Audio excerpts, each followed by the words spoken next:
Siguro ang pinaka-importanting life lesson naman na ma-apply ko, na natutunan ko rito sa paggawa ng Pulang Araw. Napakahirap magkaroon ng giyera sa kahit na anong parte ng mga buhay natin.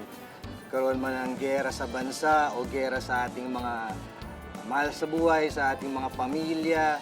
Yun siguro yung pinakamahirap. Kaya iwasan natin magkaroon ng mga giyera sa isa't isa. Wakasan natin ang mga giyera. At lalo na ngayong Pasko, pinaka-importante, magmahalan tayo, magbigayan.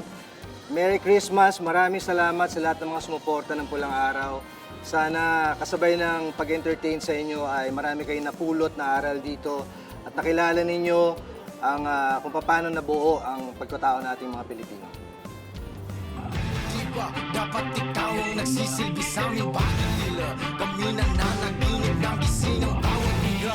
Dinadala, dagdag bigat ang daming pipilitin na pasanin hanggang sa mga mata nyo'y mamulat. Magising siya, sigaw na sumasalamin siya. Sumpa niyong magsibis siya. Aming tuluyan na wala ng visa. At sinaulot, di sinapuso bilang ng buhay ng tao. Kayong mga hari-hari ang pagkalaki na ng mga ulo. Huwag niyong kalilimutan na hawak-hawak namin ang inyong trono. Naririnig niyo pa ba ako? Pangako na ba ako dahil sa